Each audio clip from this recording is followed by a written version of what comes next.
Kemarin itu pulang dari Stono Gedong, angen-angen. Kediri itu kok identik dengan tahu. Nggih. Kediri kota tahu. Tahu takwa kalau Kediri itu. Tahunya itu kalau khas Kediri itu berwarna kuning. Teksturnya agak kenyal. Nggih. Memang akhirnya orang kalau ke Kediri itu identik dengan oleh-oleh tahu takwa itu. Nggih. Lah sejarah tahu takwa di Kediri itu erat hubungannya dengan perantau Tionghoa pada abad ke-19. Karena kan tahu itu asalnya dari Tiongkok sana. Dofu. Oh, nggih. Sekitar tahun 1912. Jadi ada seorang perantau Tionghoa bernama Lo Chai Ing membuka usaha tahu di Kediri. Nah, beliau ini menggunakan resep tahu dari negeri asalnya sana, tapi disesuaikan dengan selera orang Jawa. Jadi Dimodifikasi. Jadi sehingga cocok dengan lidah orang Jawa. Jadi ya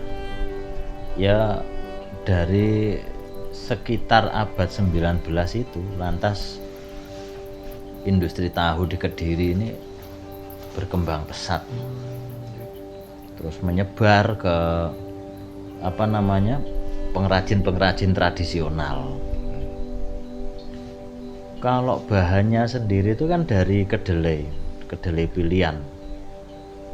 Jadi biasanya menggunakan kedelai kuning lokal atau impor yang bijinya itu besar-besar. Ya ini hanya menurut ketika saya datang terus tanya-tanya gitu. Karena saya sendiri juga tidak begitu paham tentang pertahuan, tapi kita kan bisa bertanya, Bu, ini bahannya apa? Gitu.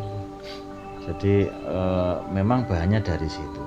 Terus kuningnya ini apa? Kuningnya ini yang menjadi ciri khas. Jadi tahunya ini dicelup ke larutan kunyit sehingga berwarna kuning alami. Yang membedakan itu tahu di sana dengan tahu di sini. Gitu loh. Jadi kedelai ini direndam, terus digiling begitu sampai menjadi bubur. Setelah itu dimasak dan setelah itu disaring. Terus muncul namanya sari kedelai. Ada yang kalau sekarang ada yang diminum itu susu delai.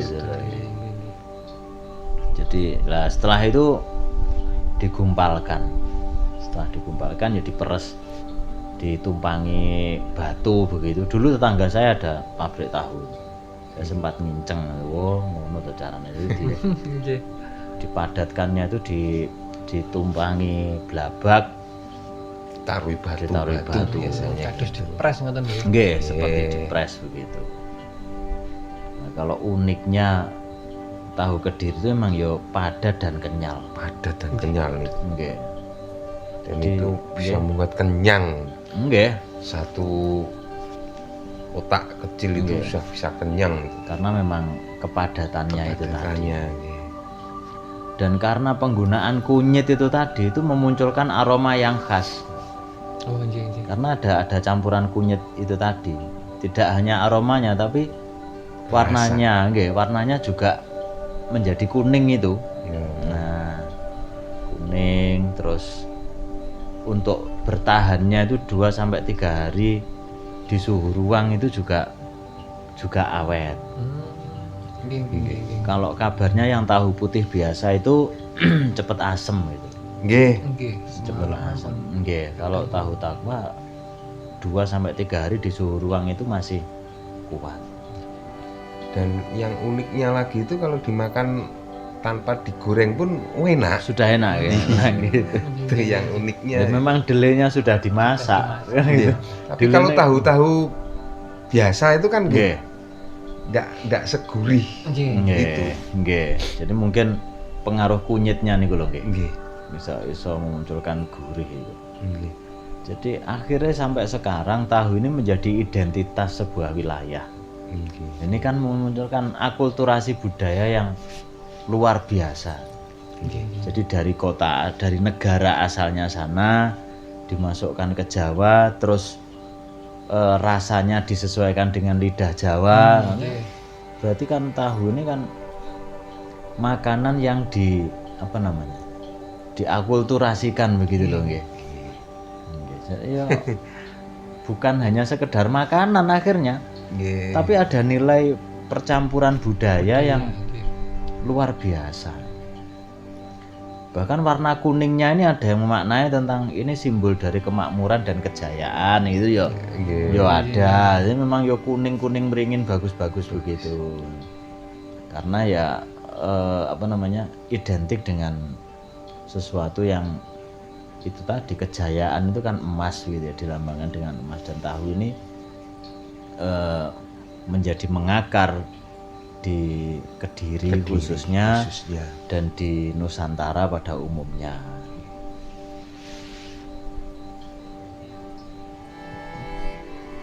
Nah, nggih. Kuning teng psikologi warna niku nggih pun sesuai kali napa makanan niku. Nggih, nggih. Nggih, selain melambangkan energi dan vitalitas, Nih. niku nggih melambangkan optimis dan kebahagiaan ya. Nggih. Nah, nggih maksudnya pendahulu niku dalam memilih warna niku pun nganu nggih. Sudah diperhitungkan lah Nggih, ya. saged Diperhitungkan. Nggih, karena warna kuning itu juga merangsang otak untuk menghasilkan rasa positif. Nggih, Jadi nggih, tidak gampang suudzon begitu. Memang nggih. melihat tok gitu sudah gitu. Dan ya memang kuning itu energi dan semangat, merasa lebih termotivasi gitu nih. Terus memberi nuansa ramah, akrab begitu. Jadi warna kuning ini ya memang luar biasa. Jadi mungkin dia disematkan awalnya mungkin tanpa makna. Nggih. Tapi setelah kita pelajari lebih lanjut, Ternyata iya, ada pesan optimis gitu lah. Penuh harapan, percaya diri gitu loh. Artinya ya itu sesuai dengan konsep usaha Nggih, nggih, nggih. oh iya. begitu. Jadi ketika kita berbicara tentang tahu takwa, ini ada pelajaran yang kita ambil dari akulturasi budayanya dan dari warna kuningnya yang menyimpan pesan untuk percaya diri, optimis dan penuh harap ini. Nggih. Jadi dua-duanya masuk ini. Akulturasi budayanya masuk, pelajaran tentang nilai usaha bisnis manusia bagaimana juga masuk. Artinya disimbolkan dari tahu takwa yang berwarna kuning ini.